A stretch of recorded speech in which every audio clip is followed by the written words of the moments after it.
Ever since the days when I was actively playing the first Splatoon game, one thing I wondered was, what's the meaning behind this flag in Piranha Pit?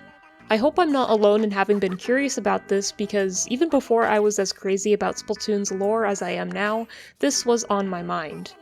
Well, I'm Rassicas, here with a video because I have an answer and it's far more interesting than what I expected. First, did you know that Piranha Pit has this Easter egg where if you look out on the waters of one side of the stage, you can see the great Zapfish going for a swim? Well, whether or not you knew this already, I just had to bring it up because it's relevant to this flag. So depicted on this flag is the emblem of a group called Number 9. This is something that was briefly brought up in the graffiti artist interview in the Hike Walker art book, and I assumed the naming was because of the symbol's resemblance to the kanji for 9 in Japanese. And it makes sense because looking around Piranha Pit there's graffiti with billiard 9 balls, and it looks like it reads number 9 here. So with that I thought, okay, mystery of the flag solved, we're done here. But pretty recently I found there's more to it. More info was given about this Number 9 group in a limited-time Japan-only real-life exhibition held in the Tower Records store in Shibuya, Tokyo for 1 month in 2018. This is the moment where I thank Ika Sekai for making an explorable 3D model of this exhibition using stitched-together photographs because this info might have been lost otherwise. It's all in Japanese, but it's interesting to poke around in and look at the concept art, so I'll put a link to that in the description. So here it reads, Piranha Pit has a backstory of being the home to a color gang called Number 9, who use yellow and black ink. A squid with 9 limbs is the leader of the team. They are a Zapfish philanthropist who believes that Zapfish are precious beings. They are angry at the Inklings for being selfish and sympathetic to the Octarians who steal the Zapfish. The gang's emblem is based on a kanji that means resentment. A squid it is not, but a resentment to the squid. Their true motives are shrouded in mystery. Some translation notes real quick. This kanji here has a reading of Q, which is the same as the word for 9 in Japanese, and the part where it's like a squid it is not, but a resentment to the squid, I think this is a visual thing in Japanese, so I'm showing this on the screen. It comes from how the kanji for resentment resembles the word for squid, so the leader is saying it's not the word squid, it's resentment to the squid. So this flag is the symbol of a gang led by an Inkling that is missing a limb, hates their own kind, and is a canonical Octarian sympathizer. How badass is that? There's some interesting implications to this.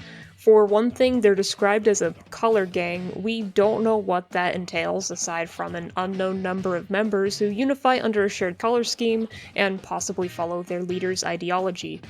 And this leader sympathizing with the Octarians is very interesting because from what we know, at least during the events of Splatoon 1 and 2, the general public can't tell an Inkling apart from an Octoling, or they just don't really care. After all, the two species look very similar, and the Inklings were told that after the Great Turf War, the Octarians were driven very far away, and therefore the Inklings wouldn't really expect to see any in Inkopolis. Plus, it's kind of rude to ask, hey, why does your hair look weird? Inklings can do some weird stuff with their hair too, so there's some plausible deniability there. But this shows that there are some who know about the Octarians and their struggles. Keep in mind that the events of Hero Mode and the new Squidbeak Splatoon are secret, and we've mostly just been given the perspective of kid Inklings who generally don't seem to care about things beyond fashion and turf war and teenager stuff. It seems like we haven't heard too much about the world of Splatoon from the perspective of the adults living in it. I'll explain in a second here why I'm sure this Number 9 gang leader is an adult, but the adults might keep up more with their world's history and politics, or remember the stories of the Great Turf War from their parents or their grandparents, and therefore know more about the Octarians.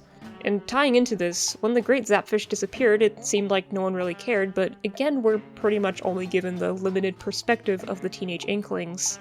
So it seems like there are some adults who actually care about the Great Zapfish, and a few who know how and why it disappeared.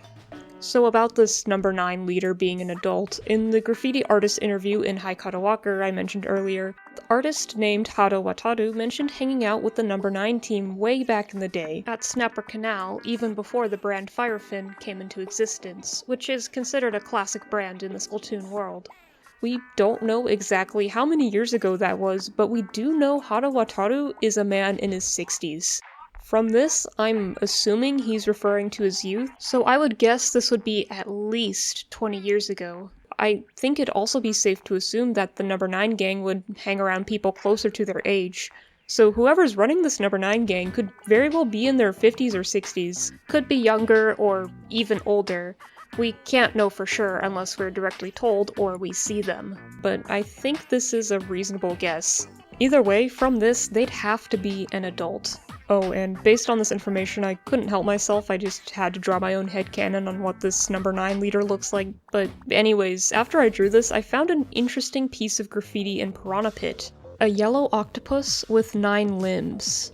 Perhaps the reason the leader of the Number 9 gang hates the Inklings and also sympathizes with the Octarians is because maybe they're actually an Octoling themselves, and they're pretending to be an Inkling to hide among Inkling society. Or this is just supposed to be cool graffiti and the Number 9 leader really is a self-loathing Inkling.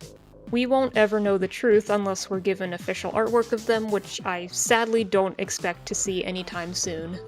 One last thing I'm going to address in this video because I know someone would have brought it up in the comments otherwise. There's a piece of dialogue where Pearl mentions meeting the guy who runs this place, who Marina calls the Lord of the Lake. Is this related to the Number 9 gang? As much as I wish it was, I don't think that's supposed to be the intent here. In the Japanese dialogue, the Lord of the Lake is something Pearl just so happened to see and is not someone that she met. And additionally, when I looked up this Lord of the Lake wording in Japanese, all the results I got were related to giant fish, so I think this is just in reference to the Great Zapfish. So yeah, that's all for today. Thank you to my patrons on Patreon for your direct support, and thank you guys for watching. I needed a break from 20-minute long videos, and I guess this is it. So yeah, I'll see you next time.